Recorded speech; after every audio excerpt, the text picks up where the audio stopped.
the 1930s. For hobos like me, winter was a nightly fight for survival. The wind cut through boxcars and thin clothes, threatening to freeze us where we slept. We became masters of desperate ingenuity, using whatever scraps we could find to keep death at bay. Every night was a puzzle. Solve it, or you'd be found frozen by morning. These weren't camping hacks. They were the razor's edge between life and disaster. Some tricks were clever, some horrifying, all born of necessity. So stoke the fire, pull your blanket tight, and listen to how we survived the hobo winter. Out on the road, air was the enemy, especially the cold that stole your heat. We didn't have fancy coats, but we had newspapers. Hoover blankets, we called them. You'd stuff paper inside your clothes, trapping warmth close to your skin. It worked surprisingly well, turning trash into life-saving insulation. But it was risky. One spark and you could go up in flames. If the paper got wet, it became a freezing weight, sucking the heat from your body. Wax paper was a rare treasure, a shield against moisture. For many, that paper suit was the only thing between them and a frozen grave. The city's trash became our shield. That's how we wore our survival, loud, fragile and determined. In the jungle camps, the bonfire was our lifeline. Men gathered around, thawing out after days in the cold. The fire was kitchen, living room, and last defence against the night. But sleeping near it was a gamble. Too close, and you'd burn. Too far, and you'd freeze. I knew men who woke up half frozen on one side, scorched on the other. Sparks could set your clothes alight, and the smoke could choke you awake, or not at all. We learned to sleep with feet to the flames, windbreaks up, always alert. The fire was both friend and foe, a beacon of hope and a lurking threat. It was the heart of our world, and its most dangerous edge. The fire united us, but it never let us forget how close we lived to disaster. We survived by its light, and sometimes we paid the price.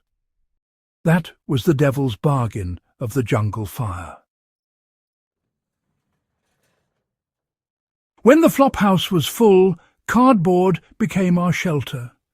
A refrigerator box was a one-room home, cutting the wind and trapping body heat. Inside, the world went quiet, a flimsy shield, but a shield nonetheless. Some built whole shanty towns, piecing together boxes and tar paper for makeshift roofs. These were our cardboard castles, fragile kingdoms against the cold. But rain or snow could turn your castle to mush in minutes, leaving you colder than before. Wind could flatten your home, and anyone could tear through your walls. Privacy and security were illusions. Fire was a constant threat. One kicked-over can of heat, and your box became a coffin. Still, a cardboard box was a desperate last stand against the elements. It offered a sliver of comfort, a pocket of space in a world that had taken everything. On the coldest nights, crawling into a box felt like checking into a palace. It was sad, but it was survival. We built our homes from trash and hoped they'd last till morning. Every box was a gamble, every night a test. That's how we made castles out of cardboard and hope. The railroad was our highway, and sometimes our shelter. An empty boxcar felt like a palace, steel walls blocking the wind. If you found one with leftover grain or textiles, you burrowed in for warmth. But the dangers were everywhere.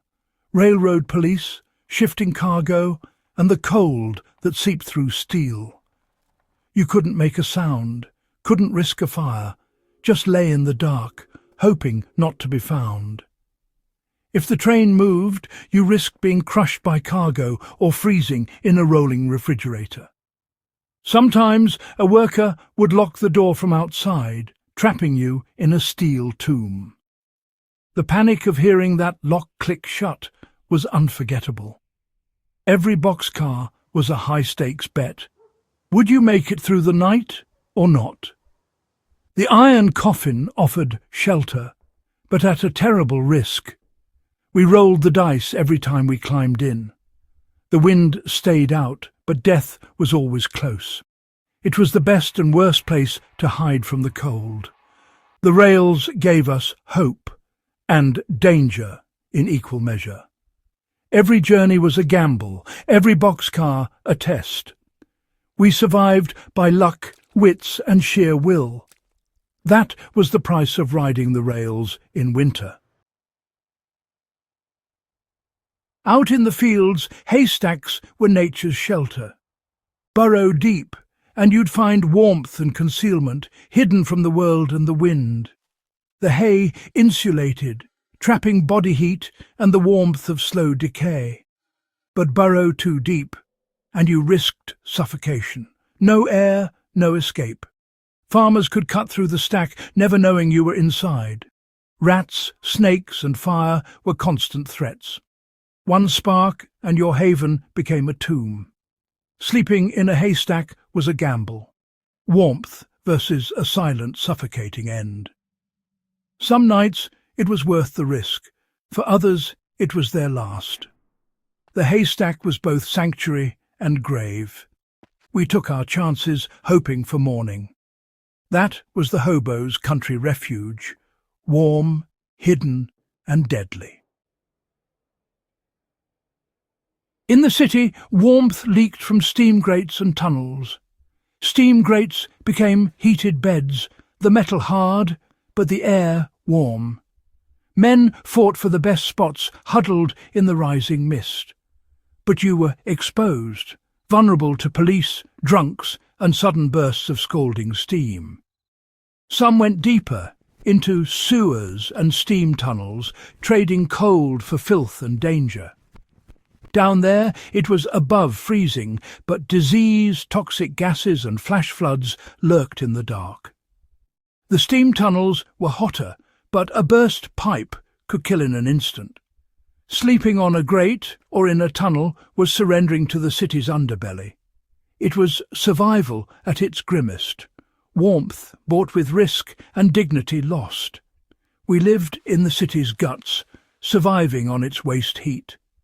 The choice, freeze above or risk death below. Every night we weighed the odds. The city's warmth was a double-edged sword. It kept us alive, but never safe. That was the price of the city's warm breath.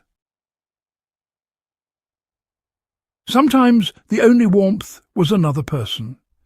The buddy system, hobos huddled together, sharing body heat like penguins.